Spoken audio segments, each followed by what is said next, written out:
السلام علیکم دوستو، اسلامی ادوار چینل پہ آپ سب کو خوش آمدید کہتا ہوں۔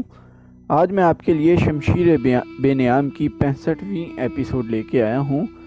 جن دوستوں نے ابھی تک چینل کو سبسکرائب نہیں کیا وہ چینل کو سبسکرائب کر لیں۔ تو چلیے آئیے آج کے ایپیسوڈ شروع کرتے ہیں۔ خالد رضی اللہ عنہ نے اپنے سالاروں کو بلایا۔ اس سے پہلے وہ مال غنیمت اکٹھا کرنے کا حکم دے چکے تھے۔ ہماری مشکلات اب شروع ہوئی ہیں، خالد رضی اللہ عنہ نے اپنے سالاروں سے کہا۔ ہم اس وقت دشمن کی سرزمین پر کھڑے ہیں۔ یہاں کے درخت اور یہاں کے پتھر اور اس مٹی کا ذرہ ذرہ ہمارا دشمن ہے۔ یہاں کے لوگ ہمارے لیے اجنبی ہیں۔ ان لوگوں پر فارس کی شہنشاہی کی دہشت طاری ہے۔ یہ لوگ ارد شیر کو فرعون سمجھتے ہیں۔ یہ بڑی مشکل سے مانیں گے کہ کوئی ایسی طاقت بھی ہے جس نے فارس کی شہنشاہی کا بت توڑ ڈالا ہے۔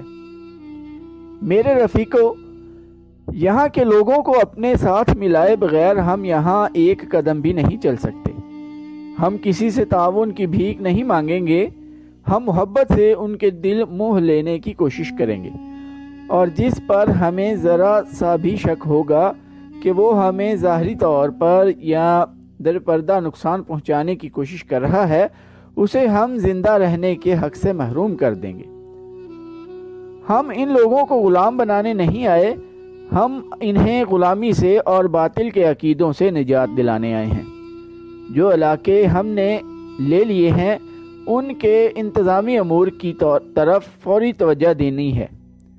یہاں مسلمان بھی آباد ہیں، وہ یقیناً ہمارا ساتھ دیں گے۔ لیکن میرے دوستو، کسی پر صرف اس لیے اعتماد نہ کر لینا کہ وہ مسلمان ہے۔ غلامی اتنی بری چیز ہے کہ انسانوں کی فطرت بدل ڈالتی ہے۔ یہاں کے مسلمانوں کو اعتماد میں لے کر ان سے معلوم کرنا ہے کہ شہنشاہ فارس کے حامل کون کون ہیں۔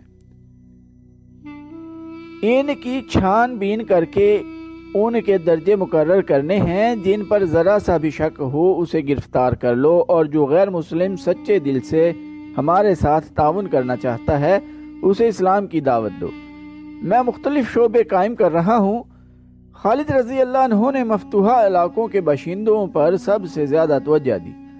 انہوں نے اعلان کیا کہ جو غیر مسلم باشندے مسلمانوں کی اطاعت قبول کر لیں گے ان سے جزیہ وصول کیا جائے گا، اور مسلمان انہیں اپنی پناہ میں سمجھیں گے۔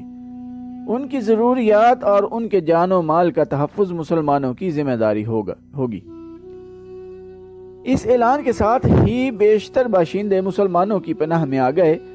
خالد رضی اللہ عنہ نے اس علاقے سے جزیہ اور محصولات وغیرہ جمع کرنے کے لیے ایک شعبہ قائم کر دیا، جس کا نگران سوید بن مکرن کو مقرر کیا گیا۔ دوسرا شعبہ جس کی سب سے زیادہ ضرورت تھی وہ جاسوسی کا شعبہ تھا۔ اب باقاعدہ اور ماہرانہ جاسوسی کی ضرورت تھی۔ خالد رضی اللہ عنہ نے اسی وقت اپنے جاسوس، جو اسی علاقے کے رہنے والے مسلمان تھے، دریائے فرات کے پار بھیج دیے۔ جب مال غنیمت جمع ہو گیا تو دیکھا کہ یہ جنگ سلاسل کی نسبت خاصا زیادہ تھا۔ خالد رضی اللہ عنہ نے اس کے 5 حصے کیے، 4 اپنی سپاہ میں تقسیم کر کے 5واں حصہ مدینہ بھیج دیا۔ مورخ لکھتے ہیں کہ اس سے پہلے خالد رضی اللہ عنہ کو اتنا سنجیدہ اور اتنا متفکر کبھی نہیں دیکھا گیا تھا جتنا وہ اب تھے۔ مئی 633 عیسوی کے پہلے ہفتے میں، جو ماہ سفر 12 ہجری کا تیسرا ہفتہ تھا، زرتشت کے پجاریوں کے لیے دریائے فرات کا سرسبز و شاداب خطہ جہنم بن گیا تھا۔ کس قدر ناز تھا انہیں اپنی جنگی طاقت پر، اپنی شان و شوکت پر، اپنے گھوڑوں اور ہاتھیوں پر۔ وہ تو فرعونوں کے ہم پلہ ہونے کا دعویٰ کرنے لگے تھے، اور کسرا دہشت کی علامت بنتا جا رہا تھا۔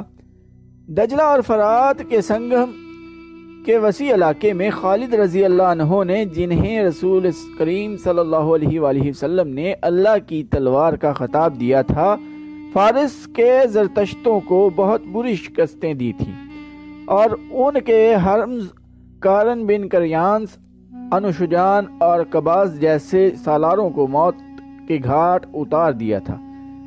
لیکن کسریٰ اردشیر نے ابھی شکست تسلیم نہیں کی تھی۔ اس کے پاس ابھی بے پناہ فوج موجود تھی اور مدینہ کے مجاہدین کو وہ اب بھی بدو اور صحرائی لٹیرے کہتا تھا۔ اس نے شکست تسلیم تو نہیں کی تھی، لیکن شکست اور اپنے نامور سالاروں کی مسلمانوں کے ہاتھوں موت کا جو اسے صدمہ ہوا تھا اسے وہ چھپا نہیں سکا تھا۔ حرمز کی موت کی اطلاع پر وہ اپنے دل پر ہاتھ رکھ کر دوہرا ہو گیا تھا۔ اس نے سنبھلنے کی بہت کوشش کی تھی، لیکن ایسے مرض کا آغاز ہو چکا تھا جس نے اسے بستر پر گرا دیا تھا۔ مورخوں نے اس مرض کو صدمے کا اثر لکھا ہے۔ کیا میرے لیے شکست اور پسپائی کے سوا اب کوئی خبر نہیں رہ گئی؟ اس نے بستر میں اٹھ کر بیٹھتے ہوئے گرج کر کہا، کیا مدینہ کے مسلمان جنات ہیں؟ کیا وہ کسی کو نظر نہیں آتے اور وار کر جاتے ہیں؟ طبیب اردشیر کی منظور نظر 2 جوان سال بیویاں اور اس کا وزیر حیران اور پریشان کھڑے اس قاصد کو گھور رہے تھے جو ایرانیوں کی فوج کی ایک اور شکست اور پسپائی کی خبر لایا تھا۔ اس کے آنے کی جب اطلاع اندر آئی تو طبیب نے باہر جا کر قاصد سے پوچھا تھا کہ وہ کیا خبر لایا ہے۔ قاصد نے خبر سنائی تو طبیب نے اسے کہا تھا کہ وہ کسریٰ کو ابھی ایسی بری خبر نہ سنائے، کیونکہ اس کی طبیعت اس کے متحمل نہیں ہو سکے گی۔ لیکن یہ قاصد کوئی معمولی سپاہی نہیں تھا کہ وہ طبیب کا کہا مان جاتا۔ وہ پرانا کماندار تھا۔ اس کا عہدہ سالاری سے 2 ہی درجے کم تھا۔ اسے کسی سالار نے نہیں بھیجا تھا، اسے بھیجنے کے لیے کوئی سالار زندہ نہیں رہا تھا۔ طبیب کے روکنے سے وہ نہ رکا۔ اس نے کہا کہ اسے کسریٰ کی صحت کا نہیں، فارس کی شہنشاہی اور زرتشت کی عظمت کا غم ہے۔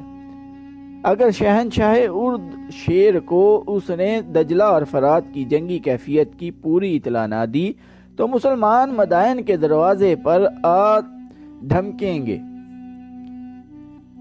اس نے طبیب کی اور کوئی بات نہ سنی، اندر چلا گیا اور اردشیر کو بتایا کہ مسلمانوں نے فارس کی فوج کو بہت بری شکست دی ہے۔ اردشیر لیٹا ہوا تھا، اٹھ بیٹھا۔ غصے سے اس کے ہونٹ اور اس کے ہاتھ کانپ رہے تھے۔ شہنشاہ فارس کماندار نے کہا، مدینہ والے جنات نہیں، وہ سب کو نظر آتے ہیں، لیکن کیا کارن مر گیا تھا؟ اردشیر نے غصے سے پوچھا۔ ہاں شہنشاہ، کماندار نے جواب دیا، وہ ذاتی مقابلے میں مارا گیا تھا۔ اس نے دونوں فوجوں کی لڑائی تو دیکھی ہی نہیں، مجھے اطلاع دی گئی تھی کہ قباز اور انوشجان بھی اس کے ساتھ تھے، وہ بھی کارن کے انجام کو پہنچ گئے تھے۔ کماندار نے کہا، وہ کارن کے قتل کا انتقام لینا چاہتے تھے۔ دونوں نے اکٹھے آگے بڑھ کر مدینہ کے سالاروں کو للکارا اور دونوں مارے گئے۔ شہنشاہ فارس، کیا فارس کی اس عظیم شہنشاہی کو اس انجام تک پہنچنا ہے؟ نہیں، گستاخی کی معافی چاہتا ہوں۔ اگر کسریٰ نے صدمے سے اپنے آپ کو یوں روگ لگا لیا تو کیا ہم زرتشت کی عظمت کو مدینہ کے بددوؤں سے بچا سکیں گے؟ تم کون ہو؟ اردشیر نے پوچھا۔ میں کماندار ہوں، کماندار نے جواب دیا۔ میں کسی کا بھیجا ہوا قاصد نہیں، میں زرتشت کا جانثار ہوں۔ دربان کو بلاؤ، اردشیر نے حکم دیا۔ تم نے مجھے نیا حوصلہ دیا ہے۔ مجھے یہ بتاؤ، کیا مسلمانوں کی نفری زیادہ ہے؟ کیا ان کے پاس گھوڑے زیادہ ہیں؟ کیا ہے ان کے پاس؟ دربان اندر آیا اور حکم کے انتظار میں جھک کر دوہرا ہو گیا۔ سالار اندر زغر کو فوراً بلاؤ، اردشیر نے دربان سے کہا اور کماندار سے پوچھا، کیا ہے ان کے پاس؟ بیٹھ جاؤ اور مجھے بتاؤ۔ ہمارے مقابلے میں ان کے پاس کچھ بھی نہیں، کماندار نے جواب دیا۔ ان میں لڑنے کا جذبہ ہے، میں نے ان کے نعرے سنے ہیں، وہ نعروں میں اپنے خدا اور رسول صلی اللہ علیہ وآلہ وسلم کو پکارتے ہیں۔ میں نے ان میں اپنے مذہب کا جنون دیکھا ہے، وہ اپنے عقیدے کے بہت پکے ہیں اور یہی ان کی طاقت ہے۔ ہر میدان میں ان کی تعداد تھوڑی ہے۔ ٹھہر جاؤ، اردشیر نے کہا۔ اندر زگر آ رہا ہے، مجھے اپنے اس سالار پر بھروسہ ہے، اسے بتاؤ کہ ہماری فوج میں کیا کمزوری ہے کہ اتنی زیادہ تعداد میں ہوتے ہوئے بھاگ آتی ہے۔ اندر زگر اردشیر بستر پر نیم دراز تھا، اپنے ایک اور نامور سالار سے کہنے لگا، کیا تم نے سنا نہیں کہ کارن بن کریانس بھی مارا گیا ہے، کباز بھی مارا گیا اور انوشجان بھی مارا گیا ہے۔ اندر زگر کی آنکھیں ٹھہر گئیں، جیسے حیرت نے اس پر سکتہ طاری کر دیا ہو۔ اسے بتاؤ کماندار، اردشیر نے کماندار سے کہا، کیا میں ان حالات میں زندہ رہ سکوں گا؟ کماندار نے سالار اندر زگر کو تفصیل سے بتایا کہ مسلمانوں نے انہیں دریائے موکل کے کنارے کس طرح شکست دی ہے، اور یہ بھی تفصیل سے بتایا کہ مدائن کی فوج کس طرح بھاگی ہے۔ اندر زگر اردشیر نے کہا، ہم اب ایک اور شکست کا خطرہ مول نہیں لے سکتے۔ مسلمانوں سے شکست کا صرف انتقام نہیں لینا، ان کی لاشیں فرات میں بہا دینی ہے۔ یہ اسی صورت میں ممکن ہے کہ تم زیادہ سے زیادہ فوج لے کر جاؤ۔ تم اس علاقے سے واقف ہو، تم بہتر سمجھتے ہو کہ مسلمانوں کو کہاں گھسیٹ کر لڑانا چاہیے۔ وہ ریگستان کے رہنے والے ہیں، اندر زگر نے کہا، اور وہ ریگستان میں ہی لڑ سکتے ہیں۔ میں انہیں سرسبز اور دلدلی علاقے میں آنے دوں گا اور ان پر حملہ کروں گا۔ میری نظر میں دلجا موضوع علاقہ ہے۔ اس نے کماندار سے پوچھا، ان کے گھوڑ سوار کیسے ہیں؟ ان کے سوار دستے ہی ان کی اصل طاقت ہیں، کماندار نے کہا۔ ان کے سوار بہت تیز اور ہوشیار ہیں، دوڑتے گھوڑوں سے ان کے چلائے ہوئے تیر خطا نہیں جاتے۔ ان کے سواروں کا حملہ بہت ہی تیز ہوتا ہے، وہ جم کر نہیں لڑتے، ایک ہلہ بول کر ادھر ادھر ہو جاتے ہیں۔ یہی وہ راز ہے جو ہمارے سالار نہیں سمجھ سکے۔ اندر زگر نے اپنی ران پر ہاتھ مار کر کہا، مسلمان آمنے سامنے کی جنگ لڑ ہی نہیں سکتے، ہم ان سے کئی گنا زیادہ فوج لے جائیں گے۔ میں انہیں اپنی فوج کے نیم دائرے میں لے کر مجبور کر دوں گا کہ وہ اپنی جان بچانے کے لیے آمنے سامنے کی لڑائی لڑیں۔ اندر زگر اردشیر نے کہا، یہاں بیٹھ کر منصوبہ بنا لینا آسان ہے، لیکن دشمن کے سامنے جا کر اس منصوبے پر اس کے مطابق عمل کرنا بہت مشکل ہو جاتا ہے۔ اس کماندار نے ایک بات بتائی ہے، اس پر غور کرو۔ یہ کہتا ہے کہ مسلمان اپنے مذہب اور اپنے عقیدے کے وفادار ہیں، اور وہ اپنے خدا اور اپنے رسول صلی اللہ علیہ وآلہ وسلم کا نام لے کر لڑتے ہیں۔ کیا ہماری فوج میں اپنے مذہب کی وفاداری ہے؟ اتنی نہیں جتنی مسلمانوں میں ہے۔ اور اس پر بھی غور کرو اندر زگر، مسلمان اپنے علاقے سے بہت دور آ گئے ہیں، یہ ان کی کمزوری ہے۔ یہاں کے لوگ ان کے خلاف ہوں گے۔ نہیں شہنشاہ، کماندار نے کہا، فارس کے جن علاقوں پر مسلمانوں نے قبضہ کر لیا ہے، وہاں کے لوگ ان کے ساتھ ہو گئے ہیں۔ ان کا سلوک ایسا ہے کہ لوگ انہیں پسند کرنے لگتے ہیں۔ وہ قتل صرف انہیں کرتے ہیں جن پر انہیں کچھ شک ہوتا ہے۔ یہاں کے وہ عربی لوگ ان کے ساتھ نہیں ہو سکتے جو عیسائی ہیں۔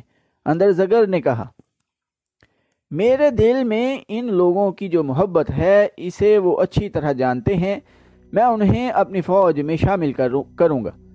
ہم یہاں کے مسلمانوں پر بھروسہ نہیں کر سکتے، یہ ہمیشہ باغی رہے ہیں، ان پر ہمیں کڑی نظر رکھنی پڑے گی۔ ان کی وفاداریاں مدینہ والوں کے ساتھ ہیں۔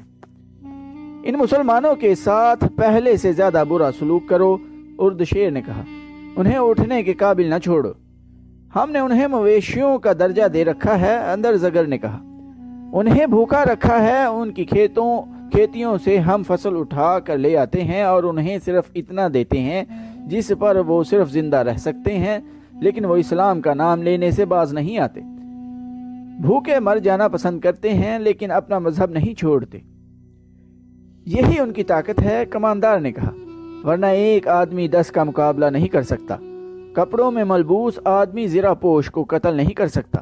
مسلمانوں نے یہ کر کے دکھا دیا ہے۔ ان میں اس قوت کو کچل ڈالوں گا، اردشیر نے بلند آواز سے کہا۔ اندر زگر، ابھی ان مسلمانوں کو نہ چھیڑنا جو ہماری رعایا ہیں، انہیں دھوکہ دو کہ ہم انہیں چاہتے ہیں۔ پہلے ان کا صفایا کرو جنہوں نے ہماری شہنشاہی میں قدم رکھنے کی جرت کی ہے۔ اس کے بعد ہم ان کا صفایا کریں گے جو ہمارے سائے میں سانپوں کی طرح پل رہے ہیں۔ اسی روز اردشیر نے اپنے وزیر اندر زگر اور اس کے ماتحت سالاروں کو بلایا اور انہیں کہا کہ ہونا یہ چاہیے تھا کہ ہم مدینہ پر حملہ کرتے اور اسلام کا وہیں خاتمہ کر دیتے، لیکن حملہ انہوں نے کر دیا ہے اور ہماری فوج ان کے آگے بھاگی بھاگی پھر رہی ہے۔ صرف 2 معرکوں میں ہمارے 4 سالار مارے گئے ہیں۔ اردشیر نے کہا، ان چاروں کو میں اپنی جنگی طاقت کے ستون سمجھتا تھا، لیکن ان کے مر جانے سے کسریٰ کی طاقت نہیں مر گئی۔ سب کان کھول کر سن لو، جو سالار یا نائب سالار شکست کھا کر واپس آئے گا اسے میں جلاد کے حوالے کر دوں گا۔ اس کے لیے یہی بہتر ہوگا کہ وہ اپنے آپ کو خود ہی ختم کر لے یا کسی اور طرف نکل جائے، فارس کی سرحد میں قدم نہ رکھے۔ اندر زگر، تم مدائن اور ارد گرد سے جس قدر فوج ساتھ لے جانا چاہو لے جاؤ۔